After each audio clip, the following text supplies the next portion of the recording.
ప్రవక్త అంటే అర్థం ఏంటంటే దేవుడు పక్షంగా వచ్చి ప్రజలకి సమాచారం ఇచ్చేవాడు. దేవుడి ప్రతినిధి. బైబిల్లో మిరియాము ప్రవక్త్రి అని పిలవాడు. ఆధ్యాత్మిక నాయకత్వాన్ని ఇచ్చాడు దేవుడు ఒక స్త్రీకి. దేవుడే ఒక స్త్రీని వాడుకోవడానికి ఇష్టపడతా ఉంటే ఎందుకో కొంతమంది మీరు పరిచర్యకి పనికిరారు, మీరొద్దు, మీరు పక్కకు తప్పుకోండి అంటారు. స్త్రీలు కూడా దేవుని ఆత్మతో నింపబడ్డారు, వారు ప్రవచించారు. ప్రవచించడానికి స్త్రీ ఏమి అడ్డమేం కాదు దేవునికి.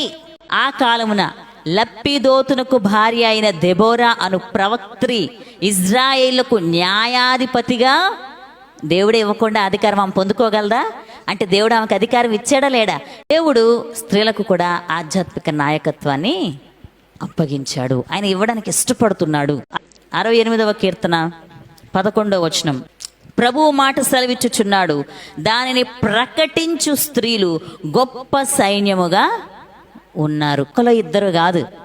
అంటే దేవుడు ఉద్దేశం ఒక సైన్యముగా స్త్రీలను వాడుకోవాలని ఇష్టపడుతుంటే చాలా మంది స్త్రీలు మాకేమీ రాదు, మాకు ప్రార్థన చేయడం రాదు, మాకు వాక్యం చెప్పడం రాదు అని చెప్పి దేవుని పరిచర్లో వాడబడకుండా వెనక్కి వెళ్ళిపోతున్నారు.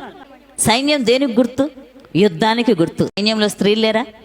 పైలట్లు అవ్వట్లేదా స్త్రీలు? ఇప్పుడు అన్ని రంగాల్లో ముందున్నారా లేరా? ఈరోజు సెక్యులర్ వరల్డ్లో స్త్రీలు అన్నిట్లోనూ ముందుకెళ్ళిపోతున్నారు, పరిచర్యలోనే వెనకబడిపోతున్నారు. దేవుని సేవలో మాత్రం వెనక్కుంటున్నారు.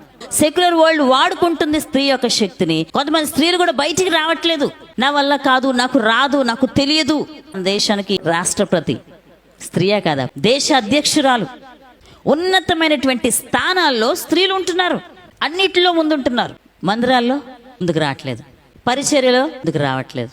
దేవుని మందిరంలో, దేవుని సంఘములో, దేవుని పరిచర్యలో దేవుడు నాయకత్వం ఇచ్చి వాడుకోవాలని ఎదురు చూస్తూ ఉంటే చాలా మంది స్త్రీలు అందుబాటులో ఉండట్లేదు. దేవునికి అవకాశాలు ఇవ్వబడట్లేదు కూడా. బలహీనతలను బట్టో లేకపోతే కొన్ని ఆటంకాలను బట్టో అణిచివేయబడుతున్నారు. కానీ దేవుడు ఏ దృష్టితో మనల్ని చూస్తున్నాడు అనేది మనం గమనించుకోవాలి. ప్రియ దేవుని బిడ్డలారా, దేవుడు ఆ సామర్థ్యం నీకు ఇవ్వలేదా? దేవుడు పక్షపాత? దేవుడని వాడుకున్న దేవుడు నిన్ను వాడుకోలేడా? హుల్దాను వాడుకున్న దేవుడు నిన్ను వాడుకోలేడా? అవైలబిలిటీ కావాలి, ఎబిలిటీ కాదు.